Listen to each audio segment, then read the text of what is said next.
Merci, Monsieur le Président, pour l'opportunité.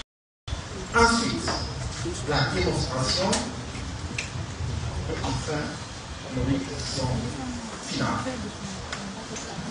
Monsieur le Président, en réalité, il s'agit de pouvoir la faire avec.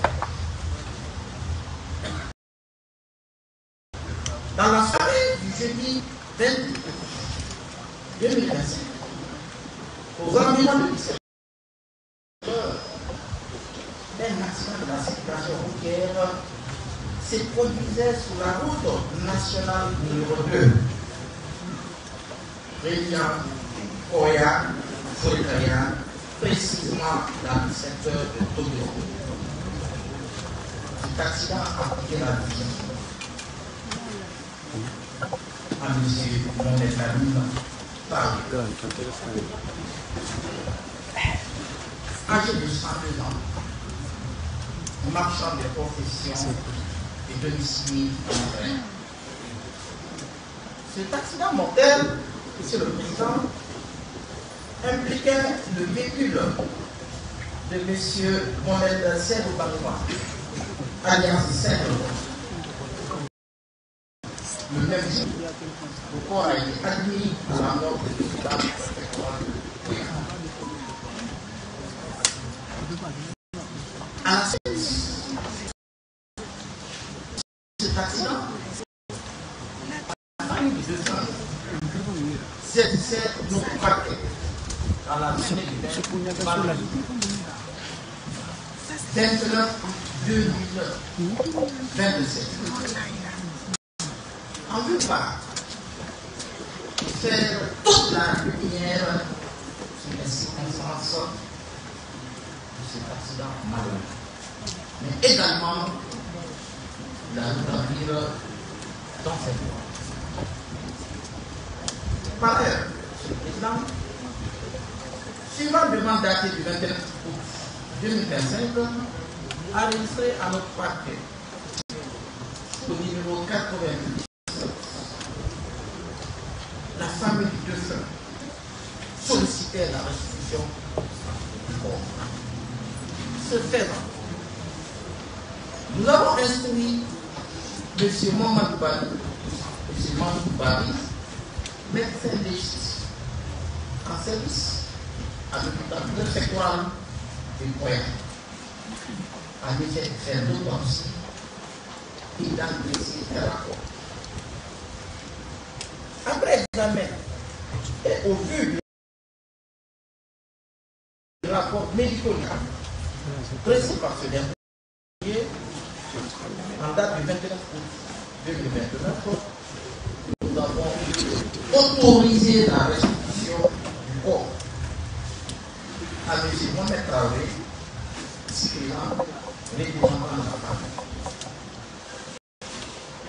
Monsieur le Président, ceci étant, conformément aux dispositions des articles 103 et 104 du suivant du code de procédure pénale, notre parquet instruit les officiers de police judiciaire, conseillers spécial de la police judiciaire de Ouéa, passeport transmis du 29 août 2025, à l'effet d'interpeller dans l'acte de procès verbal Monsieur Mohamed Serou Banoua, alias Saint-Leon, impliqué dans un accident. Ainsi de quoi, les autorités et toutes les parties prenantes se sont transportées sur les lieux pour les faits de constatation et de reconstruction. À l'issue de l'enquête policière, le parquet, usant de ses attributions définies aux articles 10, 38, 114, 461 et suivant du code de procédure pénale, orientait la procédure quadratique et décernait mandat de dépôt contre M. Mohamed Serou Banoua, alias Saint-Leon. le Président, auditionnez pas à l'enquête préliminaire, mais également devant votre tribunal ici. Monsieur Mohamed Traoré, représentant de la famille Traoré, réitère la position de la famille, à savoir faire toute la lumière sur cet accident, également dit.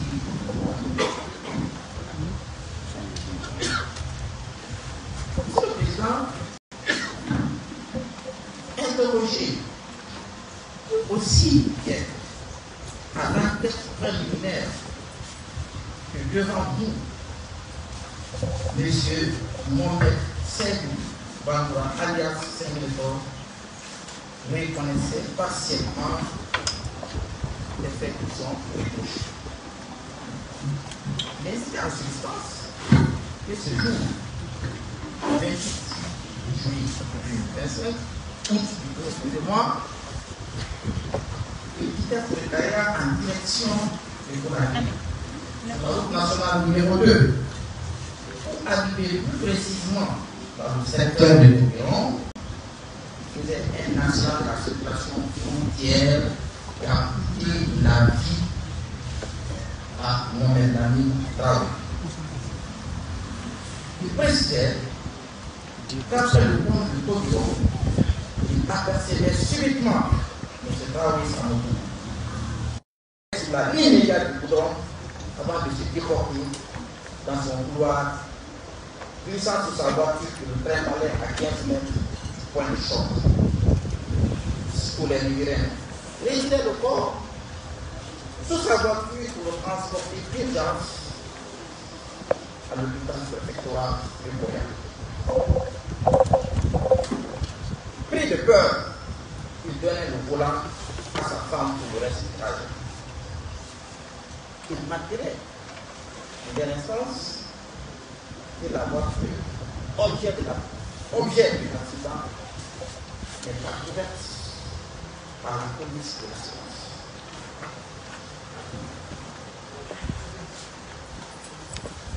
N'est-il pas, Monsieur le Président, essentiel de se demander si les faits commis par Mohamed Seydou Bangoura, alias Saint-Méthode, sont constitutifs du délit d'homicide involontaire. C'est une grande question que nous autres paquets que nous devons. Est-ce que ces agissements sont constitutifs d'infraction à la loi pénale? C'est pour répondre à cette question, Monsieur le Président, que vous me permettrez de vous donner la lecture des articles 216 et 217 du Code pénal. On l'a doucement. Bien nous édifié. L'article 216 du Code pénal dispose le fait de causer dans les conditions et selon les distinctions prévues à l'article 15 par maladresse, imprudence, inattention, négligence ou manquement à une obligation de prudence ou de sécurité imposée par la loi ou de sécurité imposée par la loi ou le règlement, la mort d'autrui constitue un homicide involontaire, puni de 1 à 5 ans d'emprisonnement et de 1 million à 10 millions de francs d'amende.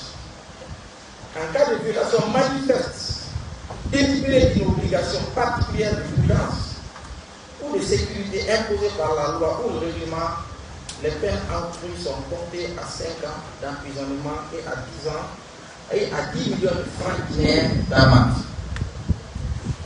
Et l'article 217 d'ajouter plus loin. Lorsque la maladresse, l'imprudence, l'inattention, la négligence ou le manquement à une obligation législative ou réglementaire de prudence ou de sécurité prévu par l'article précédent est commis par le conducteur d'un véhicule terrestre en hauteur, l'homicide involontaire est puni de 5 ans d'emprisonnement et de 10 millions de francs d'amende. Les peines sont portées à 7 ans d'emprisonnement et à 10 millions de francs d'amende lorsque le conducteur a commis une violation manifestement délibérée d'une obligation particulière de prudence ou de sécurité prévue par la loi de celle mentionnée ci-après. Le conducteur s'est trouvé en état d'ivresse manifeste ou était sous l'emprise d'un état alcoolique caractérisé par une concentration d'alcool dans le sang ou dans l'air expiré égale ou supérieure au taux fixé par les dispositions législatives réglementaires du code de la route, ou à refuser de se soumettre aux vérifications prévues par ce code et destinées à l'existence d'un état alcoolique. Il résulte au point 3 une analyse sanguine que le conducteur avait fait usage de substances ou des plantes classées comme stupéfiants ou a refusé de se soumettre aux vérifications prévues par le code de la route destinées à établir s'il conduisait ou ayant fait usage des stupéfiants. Le conducteur n'était pas titulaire du permis de conduire exigé par la loi. Son permis avait été annulé, invalidé ou suspendu pour les deux. Le conducteur a commis un dépassement de la vitesse maximale autorisée. Ainsi, le conducteur, sachant qu'il vient de causer ou d'occasionner un accident, ne s'est pas arrêté et a tenté ainsi d'échapper à la responsabilité pénale ou civile qui peut entraîner. Les peines sont portées à 10 ans d'emprisonnement, à 15 millions de francs d'amende lorsque l'homicide involontaire a été commis avec 2 ou plus de circonstances mentionnées au point prévu suivant du présent code. Voici ce que, Monsieur le Président, le contenu de ces 2 dispositions qui parlent de façon claire, nette et limpide de cette infraction. La lecture combinée de ces 2 dispositions, je sens clairement, Monsieur le Président, que pour parler de homicide involontaire, il faudrait que l'agent pénal ait, par maladresse, imprudence, inattention, négligence, inobservation ici des règlements, donné involontairement la mort à autrui. Et ce délit est aggravé davantage lorsque l'agent pénal, sachant qu'il a causé un accident, il essaie de s'enfuir ou d'échapper à ses responsabilités pénales et civiles. En l'espèce et à la lecture, la grande question que nous nous posons, comme je l'ai dit à l'avant, est-ce que l'agissement de Mohamed Sène Bamba, son agissement, est-ce qu'il y a maladresse, est-ce qu'il y a imprudence, est-ce qu'il y a négligence, est-ce que ces agissements ici ont occasionné le décès de Mohamed Sène?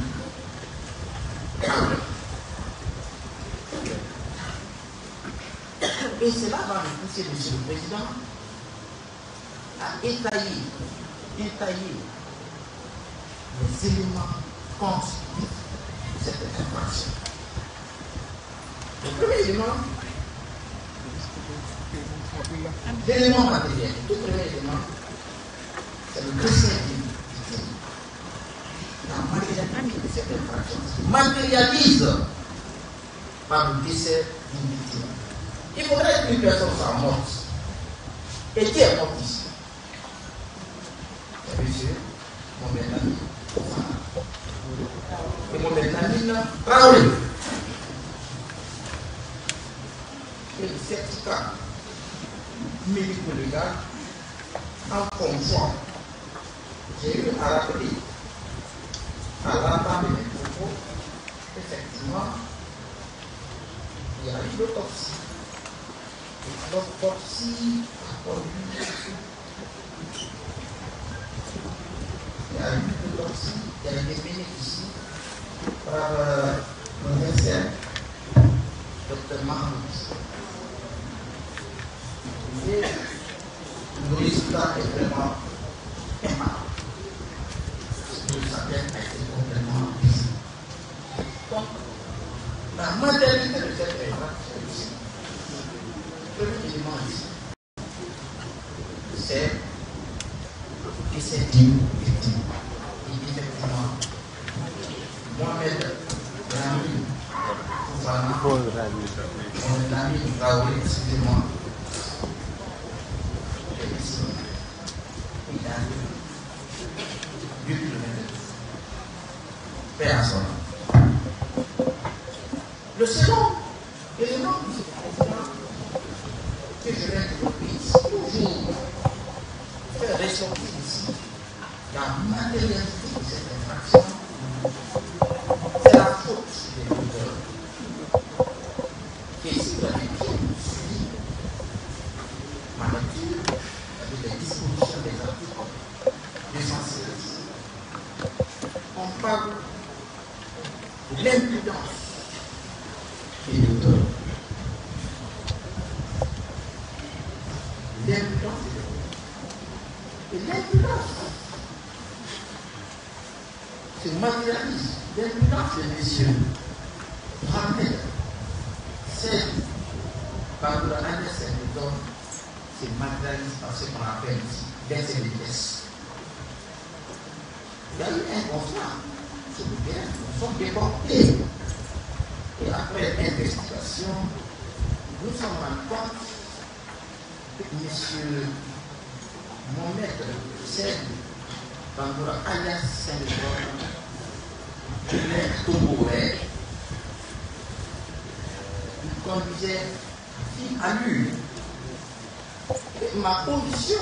le Président, mettre en lumière l'impudence de l'Église a été réconfortée ici par la déposition accablante et édifiante de la dame Marie. Elle a dit claire, sans langue de bois, Monsieur Mohamed Sen Bangoura, fidèle. Et devant vous ici, lui-même, il a reconnu ce pas de faire. Parce que s'il ne disait pas trop, et dès qu'il avait freiné, mais le recul ne s'est pas arrivé.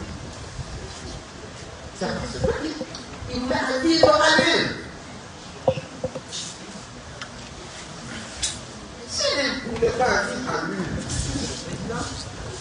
quand il a aperçu M.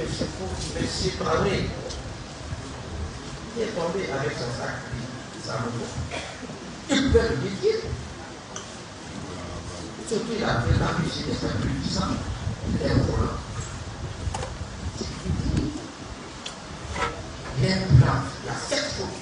Il y a la faute, la première faute de l'auteur qui a occasionné cet accident, M. le Président, et qui a été prouvé devant vous ici. Parce que le débat est vraiment contradictoire. Tous ces éléments ici ont été discutés de façon contradictoire. Et il a été mis à nu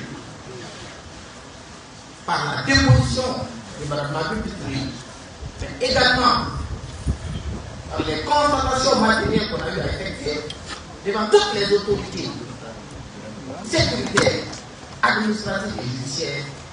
Effectivement, il y avait un excès de vitesse. Il constitue en soi, Monsieur le Président, impudence. Par rapport à l'inattention,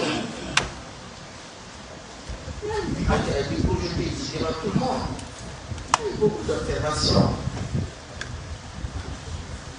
Mon frère de Serge Bangoua, à il a dit tout simplement que c'est une ancienne vidéo. Il n'a pas pu prouver. Parce que la vidéo là a été publiée dès après l'action. Et aussitôt, il y a eu 2 mois au sein de l'Union nationale et internationale, il a aussitôt retiré. Et si vous regardez de près la vidéo, il est en train de chanter la distraction. Il est en train de chanter. Imaginez quelqu'un qui roule sur une route nationale, numéro 2, une route extrêmement fréquentée, dans une zone à forte démographie, comme Togiro. Et ici, quoi? C'est le président.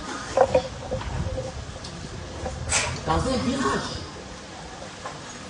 peut se permettre de chanter, d'être au 6e ciel comme ça, sans ceinture de sécurité.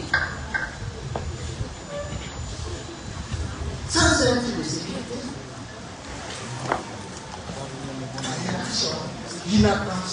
L'inattention, la distraction à ces niveaux, monsieur le président, est manifeste, clair et net, comme nous le verrons. Tout ce parcours à la route. C'est la vie qui déjà atterri. Il y a l'inobservation des éléments en matière de la sécurité routière. Monsieur le président, quelqu'un qui peut être un bon chauffeur. Quand nous avons fait le constat, il était présent. Mon médecin, Bangoura, c'est évident. Le point de choc, c'était la ligne médiane. Donc, ce qui nous dit, il ne circulait même pas dans son droit. Il avait carrément baissé.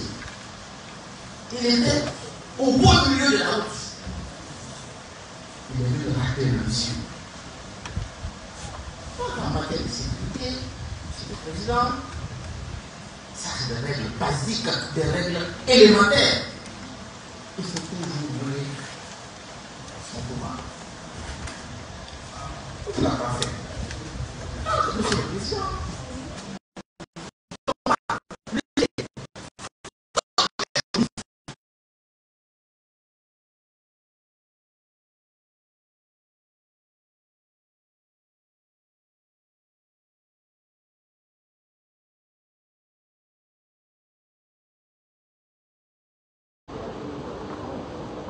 il ne peut pas parler bien de lui.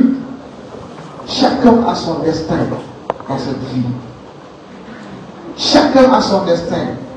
Aujourd'hui, il lui est destiné qu'il brille. Personne n'éteindra, n'est-ce pas, ce feu qui le fait briller. Personne. Mes 2 confrères vous ont prouvé par A plus B que l'infraction ne constitue pas.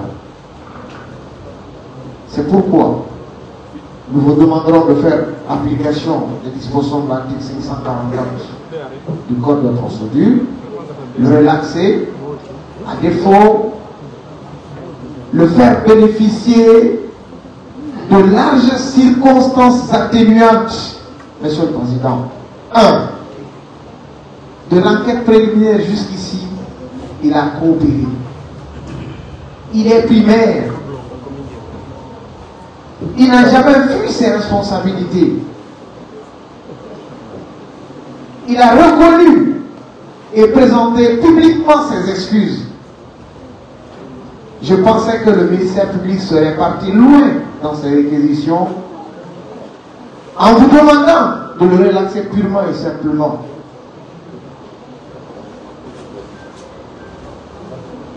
Mais il a versé le liquide interdit tout acte cachant le reste.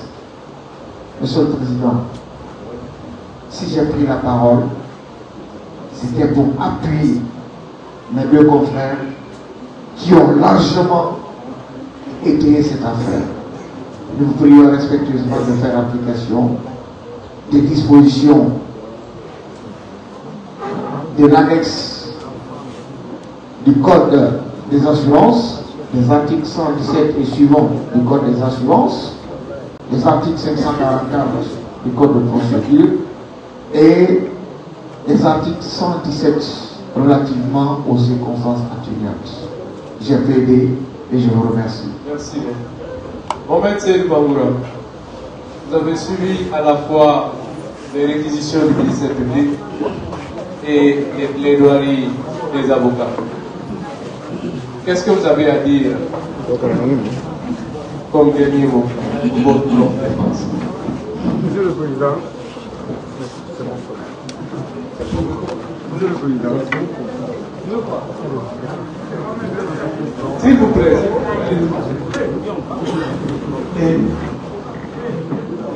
J'ai écouté tout ce qui a été dit. Je l'ai répété plusieurs fois. Je suis humain. L'âme qui a été évoquée, c'est pas moi qui l'ai dit, c'est Dieu. Et je crois que l'âme n'a pas le prix. Nous, les musulmans, nous disons que nul ne peut lutter contre le destin et nul ne connaît son destin. Donc ce qui a été fait en tant que croyant, je suis conscient que c'est un destin. Si je savais vraiment que ce jour-là, ce taxi-là aurait dit, je n'aurais même pas sorti de chez moi. C'est pourquoi je vais continuer toujours à demander pardon à la famille. Et aussi demander pardon à la justice guinéenne et demander pardon à toute la République de Guinée, que tout le monde essaye de me pardonner. Il ne faut pas que les gens essayent de me juger par rapport à ce qui se dit sur Internet. J'ai entendu beaucoup de choses ici. Je suis orgueilleux, ils ne me connaissent même pas. Je n'ai jamais eu de problème par rapport à eux. Je n'ai jamais eu personne, ils ne me connaissent même pas. Orgueilleux, j'entends tout ça sur Internet. Donc, c'est des choses, quand tu ne te laisses pas, ou quand tu ne fais pas, surtout concernant un terrain politique, tout le monde n'est pas obligé de t'aimer. Donc, je ne voudrais vraiment pas qu'ils essayent de me prendre en tant qu'artiste ou par rapport à ce qu'ils me voient et par rapport à tout ce que je fais. Ça, c'est mon métier d'artiste. Ça ne va pas changer. Je resterai toujours le même Singleton. Mais je suis aussi un humain comme eux. Aujourd'hui, c'est moi. Ça peut être quelqu'un d'autre.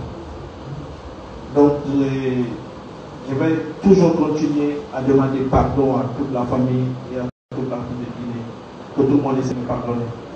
Un accident, c'est un accident, ça ne peut pas se faire exprès. Merci. L'affaire est donc mise en délibéré pour décision intervenue le 10 septembre 2015.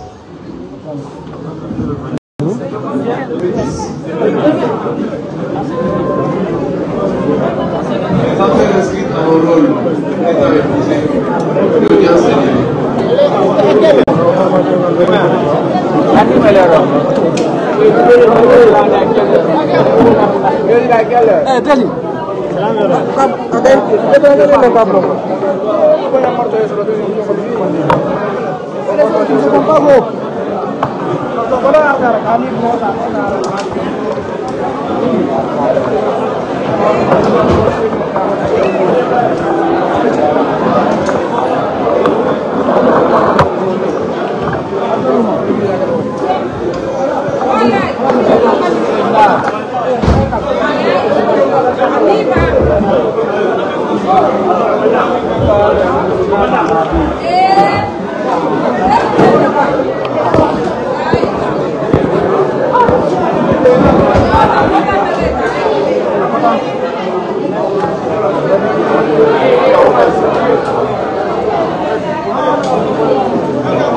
Seulement maintenant c'est pour en délibérer.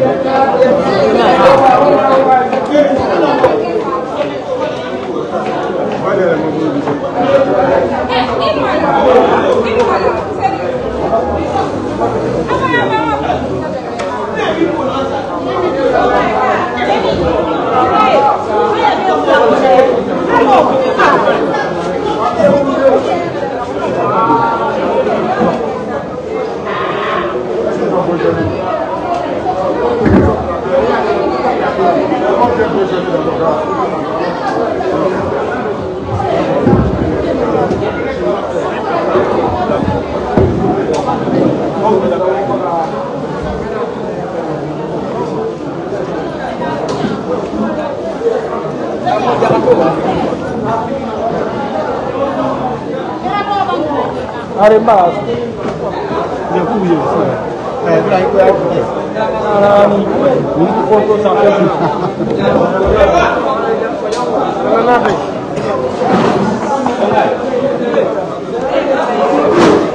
Mana?